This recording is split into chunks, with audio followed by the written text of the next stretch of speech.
네, 그러면 교수 학습 방법, 즉 교수 방법에 대한 2교시 수업을 시작하도록 하겠습니다. 가능한 1교시에서 수업했던 내용들과 연계되어서 여러분들께 설명드리고자 합니다. 자, 사실은 우리 주변에는 교수 방법의 종류가 굉장히 다양하고 많습니다. 또한 교수 방법들은 주로 이렇게 여기서 보시는 것처럼 강의법, 토익법 이렇게 꼭 완전히 분류되어 있다라고 얘기하기에는 한계가 있고요. 강의법도 다른 방법들을 조금씩 가미하면서 그러니까 질의응답법을 일부를 넣어서 할 수도 있고 또 때로는 토의를 살짝 하면서 할 수도 있고요. 때로는 강의법에서 협동학습을 약간 할 수 있는 방법도 있고 또 팀 티칭을 통해서 가미된 그러한 강의법을 할 수도 있는 것입니다. 그래서 그거는 교수자가 즉 교육자가 어떠한 방법들로 수업을 연출하고자 하는지를 기획하는 것에 따라서 달라질 수 있다. 이렇게 여러분들에게 표현을 할 수 있겠습니다. 그 중에 가장 대표적인 것 중에 하나가 강의법. 가장 우리 이 세계에서 많이 활용되고 있고 실제로 많이 적용되고 있는 역사적으로 가장 오래된 것 중에 하나고 많은 그러한 교육이 이 방법들을 통해서 이루어져 왔다라고 하는 것이죠.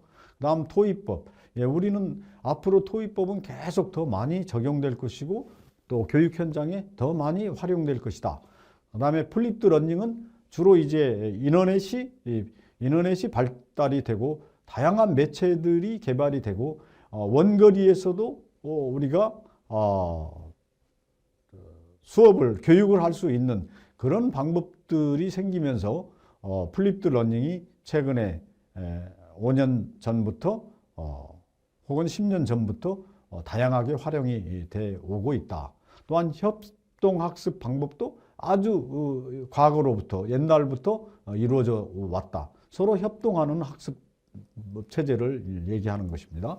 또한 문제중심 학습 역시 PBL, Problem Based Learning 이런 방법들이 계속 돼 왔던 것이죠. 자, 그러면 먼저 강의법부터 소개를 드리도록 하겠습니다. 자, 강의법은 앞에서도 얘기했지만 가장 오래된 그러한 오늘날까지도 일반화돼서 가장 보편적으로 일반화돼서 많이 사용하는 그러한 교수 학습 방법이고 또한 문제 형식으로 제기된 사항이나 그런 개념들 혹은 관념적인 것들을 학생들에게 이해시키기 위해서 설명하는 과정이 포함된 그런 일반적인 교수 절차에 해당되는 그러한 방법이 되겠습니다.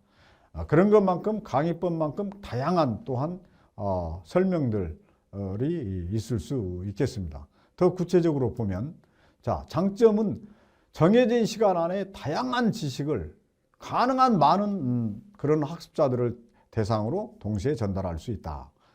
그래서 논쟁의 여지가 없는 사실적 정보나 개념을 논리적이고 객관적으로 효과적이게 전달할 수 있는 그러한 방법 중에 하나다. 이렇게 우리가 볼 수가 있겠고요. 그 다음에 전체 내용을 개괄하거나 요약하고자 할 때 학습자들의 이해력을 높일 수 있다. 그러한 얘기가 되겠고요. 그 다음에 교사의 의지에 따라 또 학습 환경을 자유롭게 바꿀 수 있다. 학습 환경을 자유롭게 바꿀 수 있다. 이 말은 대형 강의실에서도 할 수가 있고요. 자연에 나가서 할 수도 있고요. 다양하게 또한 인터넷을 통해서 여러분들이 알고 있는 그런 미디어들을 통해서 할 수도 있고요. 줌 수업이라든지 줌. 다양한 그런 학습 환경을 자유롭게 바꿀 수 있다라고 하는 것이 또한 큰 장점이다. 또한 학습자에게 편안함을 느끼게 하는 그런 교육 방법의 하나가 곧 강의법이다. 그렇지만 강의법은 또한 다음과 같은 단점들을 가지고 있습니다. 뭐냐? 학습자가 능동적으로 수업에 참여할 수 없다라고 하는 것이죠. 그래서 강의법은 질문의 시간을 분명히 줘야지 하고 학생들에게 또한 어떤 다른 질문이 있는지 혹은 다른 의견이 있는지 등 다양한 학습자들을 점검하면서 반응이 무엇인지 이 등을 학생들에게 물어보는 그러한 과정이 꼭 필요하다.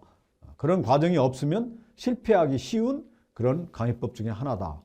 즉 교사와 학생 간의 상호작용을 기대하기 어렵다.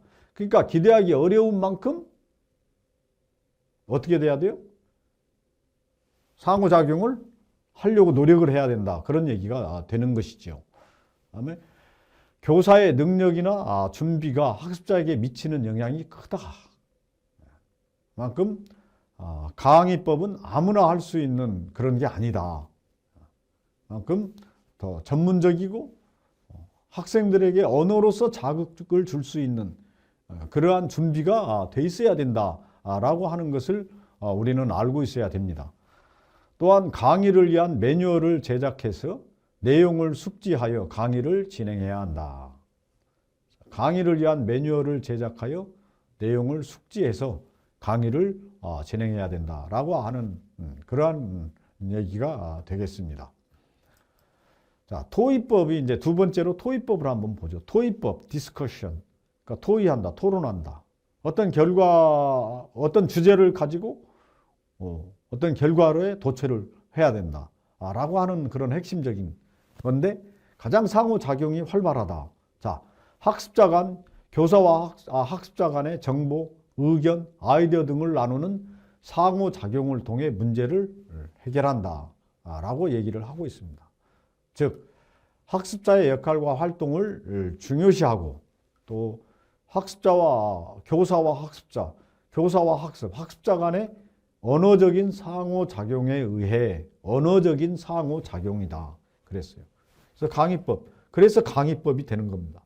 언어적인 상호작용에 의해 의견을 교환하고 집단 내에서 문제를 해결할 수 있도록 하는 그러한 교수 방법이 되겠다. 이런 얘기가 되겠습니다.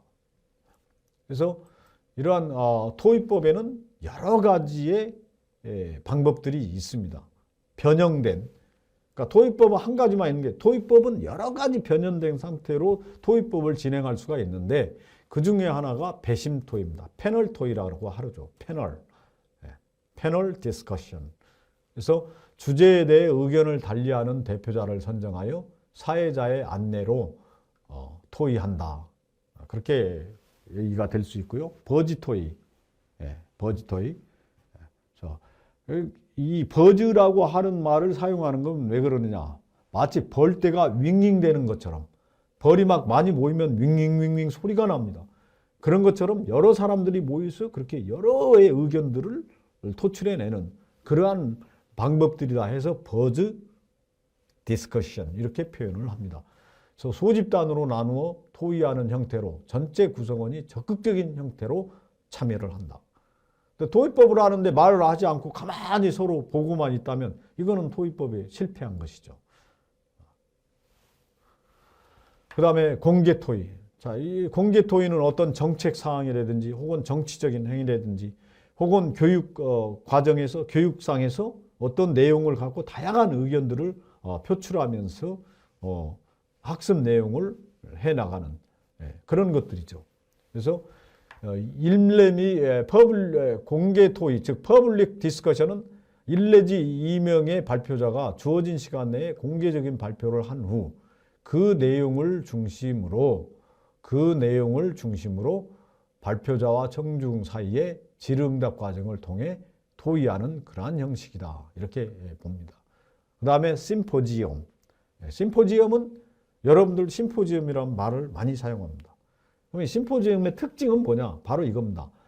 2명 이상의 강연자가 논점이나 문제에 대해 의견을 발표한 후에 사회자 또는 청중이 이에 질문하고 강연자가 답변하는 형식입니다.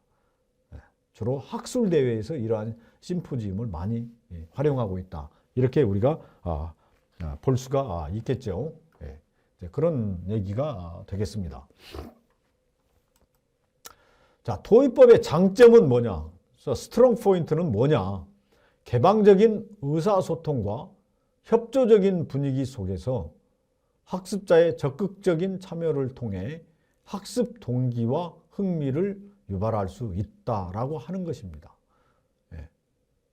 협조적인 분위기 속에서 학습자의 적극적인 참여를 통해서 이게 이제 가장 그 장점 중에 하나라고 볼 수가 있고요. 두 번째 장점은 뭐냐? 자, 집단 활동의 기술을 개발하고 민주적인 태도를 함양시키는 데 적합하다. 집단 활동의 기술을 개발하고 민주적인 태도를 함양시키는 데 적합하다. 상호 의견을 존중하면서 서로의 의견을 서로 교환하면서 매우 민주적인 디모크라틱한 그런 애티튜드를 함양시키는 데 적합하다. 세 번째, 의사소통 기술 등 사회적 태도를 형성할 수 있다. 했습니다. 의사소통 기술 등 사회적 태도를 형성할 수 있다. 그래서 남의 말을 가로채지 않고 잘 듣고 그 들은 거를 토대로 또 자기의 의견을 표현하고 하면서 상대방을 배려하고 상대방의 의견을 혹은 상대방의 설득을 내가 받아들이고 수용하고 하는 그러한 사회적 태도를 형성할 수 있다. 의사소통 기술 등 사회적 태도를 형성할 수 있다. 집단적인 문제 해결 과정을 학습할 수 있다. 그래서 이 풀리지 않는 하나의 이슈를 어떻게 집단적으로 해결해 갈 것이냐라고 하는 것은 매우 중요하다라고 하는 거죠. 그래서 집단적인 그러한 문제 해결 과정을 우리가 학습하는데 이 토익법은 매우 중요하다라고 하는 것이죠. 자, 그렇다면 토익법의 단점은 뭘까요? 자, 우선 집단의 크기가 크면 원활한 토론이 이루어질 수 없다. 토의가 이루어지기가 어렵죠. 그러니까 가능한 한 이 토익법은 질서 정연하게 이루어져야 된다라고 하는 것. 그 다음에 집단의 크기가 가능한 한 적을수록 원활하다는 것. 자, 두 번째, 토의의 리더가 미숙하면 효과적인 토론을 기대하기가 어렵다. 그래서 그 리더가 중요한 역할을 해야 된다라고 하는 것입니다. 그래서 중요하죠. 그런 게. 자, 그런 측면을 우리가 볼 수가 있고요. 그 다음에 소수의 토론자에 의해 토의가 주도될 우려가 있다. 그래서 다수가 지금 20명, 15명이 했는데 한두 세 명이 하고 끝나버린다. 그러면 이거 나머지 참여자들은 토의에 참여한 학생들은 뭐가 되느냐? 안 되는 거죠. 그래서 소수의 토론자에 의해 토의가 주도될 우려가 있는데 이거를 리더들이 잘 분배하면서 서로의 의견들을 상호 교환할 수 있도록 이렇게 질서를 유지해 주는 것 매우 효과적일 수 있겠죠. 그 다음에 평가 불안, 사회적 태만이 우려된다.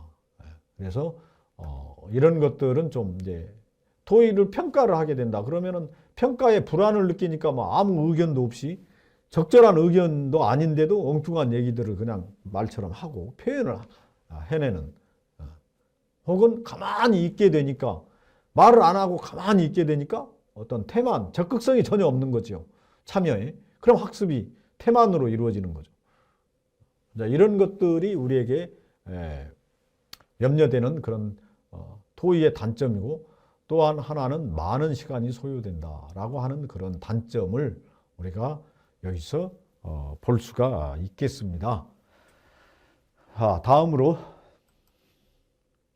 플립드 러닝이라는 게 있습니다. 플립드 러닝. 그래서 이 플립드 러닝이라고 하는 건 뭐냐라고 하는 거죠. 플립돼 있죠. 플립. 자, 플립드 러닝이 뭔지 한번 보죠.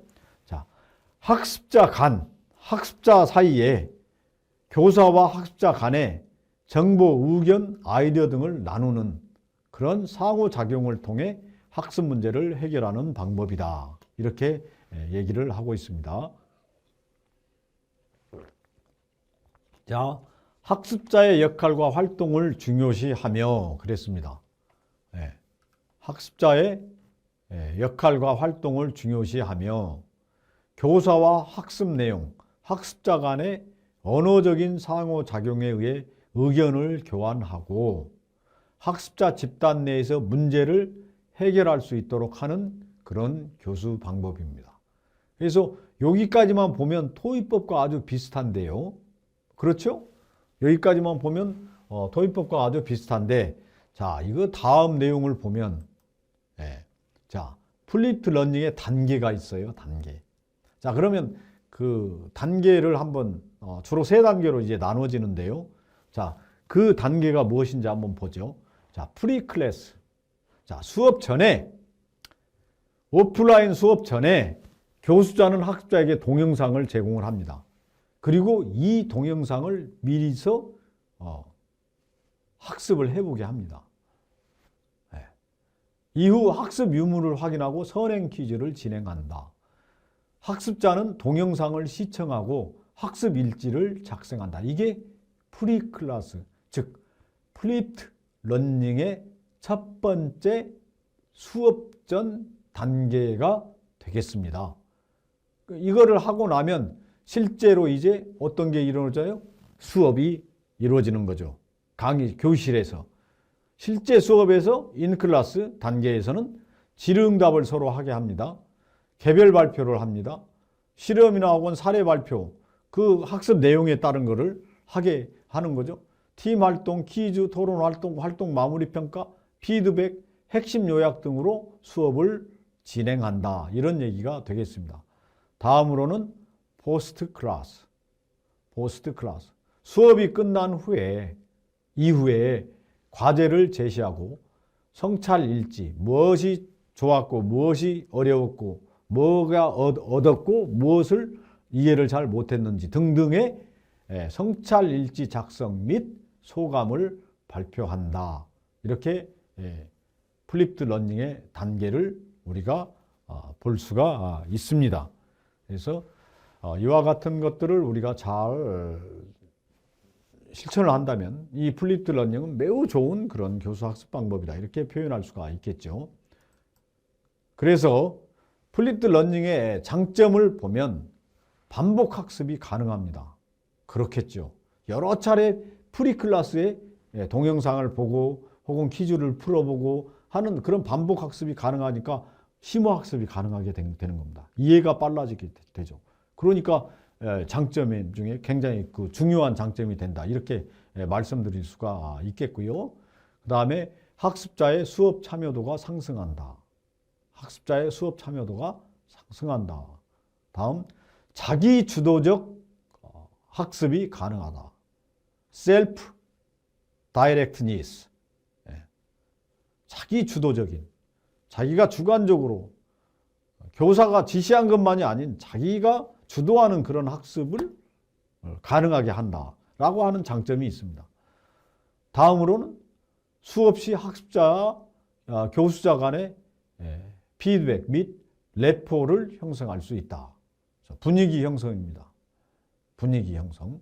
그래서 수없이 학습자와 교수자 간의 피드백 및 레포를 형성할 수 있다라고 하는 것이 플립드 러닝의 장점이 되겠습니다. 그러면 단점은 어떤 게 있을까요? 네, 온라인과 오프라인 수업에서 주어지는 과제를 따라하기에 바빠요. 시간이 많이 걸려요. 따라하기 바빠요. 지금 할 일이 많아요. 우리 학생은 이 과목만 수강하게 있는 게 아니고 또 이 일만 하는 게 아니에요. 학생에게도 많은, 학습자에게도 많은 다른 해야 될 일들이 많아요. 그래서 따라서 오프라인 수업의 중요도가 떨어질 수 있다는 단점이 있습니다. 그리고 학생의 자기 주도적인 참여에 따라 효율이 너무 좌우되는 거예요. 그러니까 그냥 독학이 될 수가 있다는 얘기죠. 그러면 교사의 역할이, 멘토의 역할이, 티처의 역할이 없어지는 거 아니겠어요? 또한 입시 위주의 교육이 이루어지는 한국에서의 수업 방식에 대한 이해도가 낮을 수 있다. 그래서 한국의 입시 위주의 교육은 외국에서는 매우 좋다고 볼 수 있지만 좋지 않은 그러한 부작용의 교육을 낳고 있는 측면도 없지 않다라고 하는 것을 여러분들에게 소개해 드리고 싶은 것이죠. 자, 다음 방법으로 협동학습을 우리가 들 수가 있겠습니다. 그래서 협동학습으로 우리가 이제 볼 수 있는 것 중에 하나는 학습 능력이 각기 다른 그러한 학습자들이 동일한 학습 목표를 향해서 소집단 내에서 함께 활동하는 그런 수업 방법이다. 이렇게 볼 수가 있습니다. 그래서 협동학습은 한국에서도 종종 사용했던 그러한 교육 방법 중에 하나인데요. 사실은 오늘날 같이 첨단화되고 고도화되고 개인주의적인 성향이 강해지는 그러한 나라들에서는 더욱 필요한 그러한 교육 방법이다. 이렇게 볼 수가 있고요. 또한 우리나라는 좀 더 발전해야 된다. 우리나라는 아직 좀 더 뭔가 많이 필요하다라고 하는 그러한 나라에서도 협동학습이 매우 필요하다. 그래서 왜냐하면 우리 사회나 국가는 더불어서 발전하기 때문에 협동학습을 통해서 학생들에게 경쟁심을 유발하는 그러한 전통적 그런 학급에서 학생들이 느끼는 어떤 소외감이나 적대감을 해소하고 없애고 전체 학급 학생이 공동의 목표를 향해서 함께 서로 돕고 상호작용해서 서로 협력하는, 협동하는 코퍼레이티브 그런 태도, 애티튜드, 태도와 능력을 향상시키는 그러한 방법이다. 이렇게 볼 수가 있습니다. 그래서 주로 개인주의 성향이 강한 유럽이나 미국 등에서 협동학습을 오늘날 매우 강조하고 있다라고 하는 것을 우리가 알 수 있습니다. 그래서 사회의 개인주의화돼가는 각자의 삶의 이렇게 방향으로 나가는 사회를 서로 협동하는 그러한 분위기로 만들어가는 그런 측면에서의 학교에서의 그 교수 방법으로 협동학습은 매우 그 의미를 지니고 있다라고 이렇게 우리가 설명을 할 수가 있겠지요. 자, 그래서 협동학습의 종류로는 이제 크게 우리가 두 가지로 설명을 하고 있어요, 주로. 그 중에 하나가 성취 과제를 분담하는 것. 과제를 하나를 주되 여러 학생들이 그거를 같이 하게 해요. 그래서 너는 1장을 하고 너는 2장을 하고 너는 3장을 해라. 그런 내용이 될 수도 있고요. 또는 다른 방법으로 너는 이 프로젝트의 초기 단계의 밑그림을 그리고 너는 실제로 이거를 잘 만들고 너는 마지막에 이 세 번째 너는 이거를 만든 거를 잘 평가해서 단점이 장점이 뭔지를 만들고 종합적인 보고서를 써서 제출하는 것. 그래서 역할 분담을 이렇게 해주는 것이죠. 그래서 또 같이 모여서 그거를 또 토론하고 또 협동하게 하면서 학습을 마무리 짓게 하는 이런 어떤 코퍼레이티브 어프로치는 매우 중요하다라고 얘기할 수 있는 것이죠. 그래서 얘기하는 게 바로 성취 과제 분담 학습, Student Teams Achievement Divisions. 그래서 스테드 방법이다. 이렇게 미국에서는 말을 합니다. 그래서 협동학습 이렇게 표현을 하고요. 직소우 학습이라고 하는 게 있습니다. 직소우. 그래서 이제 이 직소우 학습은 주로 기술 교육을 담당하는 곳에서 많이 응용을 해왔던 그런 교수 학습 방법인데요. 그래서 이 직소우 학습 방법은 5 내지 6개의 이질적인 구성원으로 나누고 학습할 단원을 팀의 수에 맞도록 할당한다. 이렇게 되어 있습니다. 또한 같은 부분을 담당한 학생들이 모여 전문가 집단을 형성한다. 또한 분담된 내용을 토의하고 학습한 후 팀 구성원들에게 가르친다. 이렇게 되어 있습니다. 그래서 이거를 직소우 방법이라고 얘기를 하고 있습니다. 그래서 5 내지 6개의 이질적인 구성원으로 팀으로 나눈단 말이죠. 이거를 나눠 놓고 학습할 단원을 팀의 수에 맞도록 할당을 해요. 그래서 같은 부분을 담당한 학생들이 모여서 전문가 집단을 형성을 한다. 그래서 같은 팀 5 내지 6개 이질적인 정이니까 같은 내용을 한 5 내지 6개가만 따로 모으는 거죠. 그래서 이제 하는 방법이다. 이렇게 우리가 볼 수가, 설명을 할 수가 있는 그런 내용이 되는 것이죠. 그래서 협동학습은 우리가 많이 독려할수록 좋다. 그리고 학생들 간의 서로의 상호 이해, 유대관계도 좋아지기 때문에 오늘날 많이 권장되고 있는 그러한 교수 학습 방법에 해당되는 것이다. 이렇게 말씀드릴 수 있겠습니다. 그래서 협동학습의 장점은 앞에서도 내가 여러분들에게 설명을 드렸듯이 상호작용을 통해 동료 간의 우정, 적극적인 그런 태도, 책임감을 기를 수 있다. 서로 이런 장점을 갖게 할 수 있다라고 합니다. 두 번째, 문제 해결 능력과 의사결정 능력을 향상시킬 수 있다. 즉 문제 해결 능력과 의사결정 능력을 향상시킬 수 있다라고 하는 것은 뭐냐? 그러니까 문제가 협동학습을 통해서 이루어지지 않으면 같은 옆에 팀원이 같이 이렇게 협의해서 문제를 풀어간다. 그리고 그런 과정들이 계속되면 의사결정 능력이 올라갈 수 있는 그러한 기회를 가질 수 있다라고 하는 지금 설명을 하고 있는 것입니다. 그래서 여러분들이 이제 그런 측면에서 이해를 하면 좋겠고요. 그 다음에 평소에 그 개개인의 학생들이 에게 볼 수 없었던 그러한 어떤 숨은 능력, 즉 잠재력을 이끌어낼 수 있다. 이런 어떤 장점을 얘기하고 올 수 있고요. 서로 협동을 하다 보니 그 일을 성취하고자 하는 그런 긍정적인 자아 개념을 가질 수 있어요. 아, 나는 이거 못해. 아니, 나는 싫어. 나는 네가 싫어.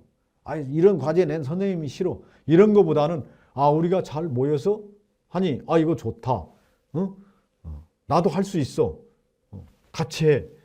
이게 문제인데 이렇게 하면 어떨까라고 하는 그러한 긍정적인 자아 개념을 가질 수 있게 하는데 매우 중요한 역할을 할 수 있다. 이렇게 주로 설명을 하고 있는 것이 오늘날 전문가들의 그러한 얘기가 되겠습니다. 또한 다음으로는 협동학습의 단점이 될 수가 있는데요. 협동학습의 단점 중에 하나는 구성원 간의 갈등이 있을 경우 학습 효과가 저하된다라고 얘기를 하고 있어요. 학습 효과가 저하된다. 그래서 갈등이 가능한 한 서로 없애야 되겠다. 이런 지금 설명을 하고 있고요. 그 다음에 구성원 간의 분열이 발생할 수 있다. 그러니까 아까도 얘기했지만 서로 긍정적인 자아 개념을 가지고 너와 내가 친해지면서 이거를 잘 완성할 수 있고 완성된 후에는 서로 딱 악수하고 서로 할 수 있는 그런 긍정적인 측면이 있어야 되는데 이게 일을 서로 미루거나 안 되면 서로 너 때문이야 라고 탓을 하면서 싸움이 되거나 그러면은 구성원 간의 분열이 발생될 수 있는 그런 가능성이 매우 높다. 그래서 이거 협동학습을 할 때는 담당 교수가 매우 잘 그런 것들에 대해서 신경을 써야 된다라고 하는 것이죠. 무조건 맡겨놓고 되든 말든 협동이 이루어지든 안 이루어지든 안 이루어지면 점수 깎고 협동을 잘했으면 점수 주고 이렇게 되면 오로지 평가를 위한 그런 수업이 되기 때문에 좋지 않다라고 하는 것을 여러분들에게 얘기를 하고 싶은 것이죠. 그래서 이런 측면에서 볼 때 우리는 좀 더 협동학습에 관련된 그런 내용들을 좀 더 강화할 필요가 있다. 이렇게 볼 수가 있고요. 다음으로는 이제 능력이 떨어지는 그런 학습자의 경우 상호작용의 기회를 상실해서 자아 존중감이 손상될 수 있다. 그러니까 나는 너희들보다 못하니까 너희들이 알아서 해. 나는 그냥 원래 그래. 난 안 해. 못해. 이렇게 되다 보면 계속 그 학생의 능력은 더 떨어지게 되고 스스로의 어떤 자아 존중감이 떨어지게 돼서 학습의 흥미도 잃어버리게 되는 그런 결과까지 초래할 수 있기 때문에 이거를 어떻게 슈퍼바이징 하느냐, 어떻게 잘 담당자가, 교사가, 교수가 이거를 잘 어떻게 리더하느냐에 따라서 매우 중요한 그런 역할을 우리가 할 수 있게 된다. 이런 얘기가 될 수 있겠다라고 하는 것입니다. 네, 계속 이어서 문제중심 학습법을 보도록 하겠습니다. 자, 이 문제중심 학습법은 Problem Based Learning이라고 보통 표현하는데요. 이 문제중심 학습이라고 하는 것 자체가 원래는 이게 정확한 교수 학습 방법으로 정형화되어 있는 건 아닙니다. 그렇지만 이제 여기에서 개념을 보게 되면 여러분들이 보다시피 여기 문제 상황에서 학습이 시작되어 이런 표현이 나오잖아요. 그래서 문제 상황에 주어지면 학습자들은 문제와 관련된 지식 목록을 작성 및 해결 방법을 탐색하게 된다. 이제 이런 개념이 주어지고 있는데요. 원래 문제중심 학습법은 실제로 담당 교사나 교수들이 이 문제를 어떤 문제를 학생들에게 주느냐에 따라서 사실은 여러 형태로 나타날 수가 있는 그러한 교육 방법이 되겠습니다. 그래서 현실 상황에서 실제로 사용 가능한 그런 지식을 습득하고 과학적이고 분석적인 그런 추론 능력을 함양하는데 원래 목표를 두고 해야 되는 것이죠. 그래서 특히 지식을 통합할 수 있는 그런 능력을 발전시키는 것에 중심을 두는데 문제중심 학습 방법은 주로 성취 능력이 높고 학습 성취 능력이 높고 고도화된 그런 학생들에게 적용하는 방법이 더 효율적이다. 이렇게 여러분들에게 일단 힌트를 드리고 싶고요. 자, 그런 관점에서 볼 때 이 교수 학습 방법은 첫째, 그 특징 중에 하나가 비구조적인 문제다. 그러니까 비구조적이라는 건 뭐냐면 담당 교수나 교사가 이거를 딱 짜여가지고 문제 해결을 해라라고 하는 게 아니고 그냥 문제를 풀어놓는 겁니다. 이거저거 두서없이. 비구조적으로 문제를 내주는 거죠. 무슨 말씀인지 이해가 되시나요? 즉 문제를 찾아내고 필요한 그러한 정보를 검증해서 실행 계획을 세우는 과정이 필요합니다. 그래서 문제학습의 특징은 비구조적인 그런 문제점을 갖고 있는데 이러한 고도화된 정신적 사고를 길러주기 위해서 문제중심 학습의 특징을 갖고 있는 것이다. 이렇게 볼 수가 있는 겁니다. 그래서 학습의 기초 수준이 낮거나 어떤 사전 지식이 부족한 성취가 낮은 그런 그룹의 학생들에게는 문제중심 학습은 적절한 그런 교육 방법은 아니다 라고 표현할 수 있는 것이죠. 자, 그 다음에 두 번째 특징은 뭐냐? 자기주도적 학습. 즉 자기주도적 학습이라고 하는 그러한 어떤 특징을 갖고 있는데 학습자 스스로 문제를 확인하고 문제를 해결해서 이것을 결과에 책임을 짓는 그러한 어떤 특징을 갖고 있고 그 다음에 문제중심 학습의 특징은 협동학습을 많이 강조하는 그러한 특징을 갖고 있어야 된다라고 하는 거죠. 즉 사회적인 그런 협동과 상호작용에 의한 그런 지식의 구성 및 협동 환경을 강조해야 된다라고 하는 것입니다. 그래서 이게 필요하다. 이게 돼야 된다라고 하는 것이고요. 네 번째, 어떤 특징을 갖느냐? 실제성이 있어야 된다. 즉 실제 생활과 관련되나 문제를 통해 그 교수학습을 실행해야 된다. 그 문제가 무엇이냐라고 하는 것을 실제 생활과 관련지어서 하는 것이 더 중요하다라고 하는 뜻이 되겠습니다. 실제 활용과 실제 생활과 관련돼서 하는 게 더 중요하다. 이런 표현이 되겠고요. 자, 장점으로는 지속적인 학습이 가능하다. 현실에 적용 가능하다. 그래서 장점으로는 지속적인 학습이 가능하다는 겁니다. 문제 중심. 그래서 그 문제를 해결하기 위해서 끊임없이 학생은 머리를 써야 되고 생각을 사고를 도출해서 문제를 해결하려고 하는 그러한 집중이 계속 되다 보니 지속적인 학습이 가능하다라고 하는 것이죠. 그 다음에 현실에 적용이 가능하다. 그래서 현실에 적용할 수 있으니까 좋은 거죠. 그 다음에 문제를 해결하려고 하다 보니 자기 앞에 놓여진 그 문제에 대한 비판적인 사고 능력을 기를 수가 있다. 이건 왜 안 되는지, 이건 뭐가 잘못되어 있어 지금 우리가 적용할 수 없는지 라고 하는 그런 비판적인 사고 능력을 기를 수가 있다라고 하는 것이죠. 또한 학습 주제에 대한 본질적인 흥미와 또 자기 조절 학습 능력이 향상된다라고 하는 것입니다. 왜? 문제를 해결하려면 이거 재밌네, 이거 어렵네 내한테. 그래서 적절한 수준의 그러한 어려움이 있어야 된다. 너무 쉬워버리면 문제 중심 문제 해결 중심의 이 방법은 적절한 난이도가 필요한 겁니다. 그래야지 자기 조절 학습 능력이 향상이 되는 거죠. 너무 쉬워버리면 문제에 대한 곤혹스러움이 전혀 없다? 그렇다면 이 문제는 문제 해결 중심 방법은 별로 효과를 보지 못한다.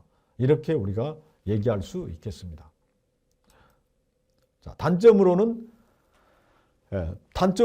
필요한 자료 수집에 대한 그런 방법이 필요해요. 그러니까 학생들이 여기서 시행착오를 많이 겪을 수가 있는데 필요한 자료 수집에 대한 방법이 꼭 필요한, 그래서 학생들에게 처음부터 어려움을 주게 해버리는 그런 방법일 수 있기 때문에 이거를 어떻게 운영하느냐에 따라 매우 다른 그런 측면을 가질 수 있다. 이렇게 볼 수 있겠습니다. 다음은 문제와 관련된 자료 탐색 능력이 부족하면 비효율적이 되어버린다 라고 하는 것이죠. 문제와 관련된 자료 탐색 능력이 부족하면 비효율적이다. 즉 문제와 관련된 자료 탐색 능력을 아이들이 갖고 있는지, 그리고 그거를 내가 교수로서 도와줄 수 있는 여건이 되는지, 그래야 효율성을 높일 수 있게 된다라고 하는 것입니다. 또한 자료를 찾는 데 시간이 많이 필요하다라고 하는 것이죠. 자료를 찾는 데 시간이 많이 필요하기 때문에 이 문제중심 학습법은 어떻게 돼요? 너무 많은 시간이 흘러서 오히려 학생들에게 흥미를 잃게 되는 그런 결과를 가져올 수도 있다. 이런 얘기가 되겠습니다. 또한 그런 능동적인 자율적인 그런 학습자와 수동적인 학습자 간의 격차가 더 커질 수 있다라고 하는 겁니다. 빈익빈 부익부 혹은 그러니까 잘하는 학생, 능동적인 학생은 훨씬 더 이 문제 중심을 통해서 많은 것들을 찾으면서 많이 배우고 가는데, 수동적인 학습자는 꼭 지시를 받거나 뭐를 알아야지만이 움직일, 자기가 뭐를 해야 되는지 이걸까 저걸까 아니면 뭘까 이러면서 어떤 시간을 지체하게 되고 그러면서 능동적인 학습자 간의 차이를 키워가 버리는 그런 결과가 올 수 있기 때문에 이 문제중심 학습 방법은 교사나 교수자의 역할이 매우 중요하다. 이렇게 여러분들에게 말씀드리고자 하는 것입니다. 자, 그 외에 부수적인 교수 학습 방법들이 많이 있습니다. 그 중에 하나가 바로 컴퓨터 보조 학습입니다. CAI, Computer Assisted Instruction, CAI, Computer Assisted Instruction. 컴퓨터의 도움을 받아 활동하는 그런 학습. 특히 오늘날 자기 주도적 학습이 강한 그런 어떤 시대의 조류에서는 매우 중요한 그런 방법이 되겠고요. 그 다음에 아까 1교시에서도 언급이 됐지만 웹 기반 학습, 웹 베이스드 인스트럭션, 웹을 이용한 다양한 콘텐츠와 교육 요소의 결합으로 효과적인 학습의 목표 달성을 지향하는 그런 새로운 교육 형태다. 이제 이렇게 우리가 여기서 얘기를 할 수가 있지요. 그래서 진보주의적 그런 교육 방식에서 이거를 많이 적용하는 그러한 교육 방법 중에 하나다. 이렇게 볼 수가 있겠고요. 그래서 한국에서도 오늘날 이게 굉장히 지금 매우 많이 유행되고 있는 그러한 교육 방법 중에 하나다. 이렇게 여러분들에게 말씀드릴 수 있겠고요. 그 다음에 소셜 미디어 활용 방법, 소셜 SNS 어플리케이션, 사회적 인맥을 바탕으로 소셜 미디어를 활용하여 학습자 간, 교수자와 학습자 간, 사회 시스템과의 상호작용과 협력을 통하여 학습하는 그런 온라인상의 교육 방법들이 매우 활성화되고 있다.